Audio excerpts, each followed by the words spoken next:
nationale.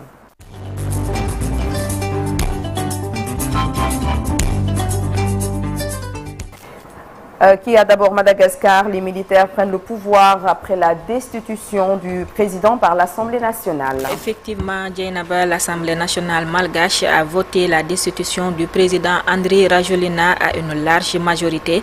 Le chef de l'État avait fait prononcer plus tôt dans la même journée la dissolution de cette même Assemblée. Dans la foulée, des militants ralliés à la contestation ont dit prendre le pouvoir. La présidence, quant à elle, de Madagascar a dénoncé ce mardi soir une tentative de coup d'État. Après Madagascar, cap maintenant au Congo, le groupe politico-militaire AFC M23 et le gouvernement congolais ont signé ce mardi à Doha un mécanisme conjoint pour vérifier le respect du cessez-le-feu, un pas jugé important par le processus de paix entre les deux parties, conduit par le Qatar avec le soutien de Washington et de l'Union africaine.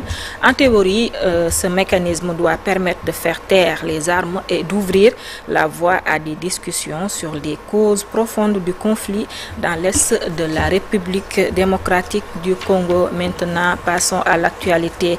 À Gaza, l'armée israélienne a indiqué dans la soirée du mardi 14 octobre que 4 nouvelles dépouilles d'otages encore retenues par le groupe islamiste palestinien Hamas à Gaza avaient été remises à la Croix-Rouge après avoir été réceptionnés par l'armée.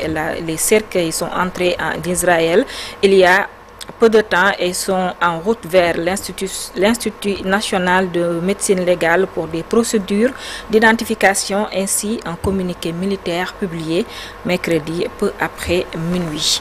Terminons l'actualité internationale en France où le Premier ministre Sébastien Lecornu a prononcé ce mardi devant l'Assemblée nationale une déclaration de politique générale déjà capitale pour l'avenir de son gouvernement nommé il y a 48 heures.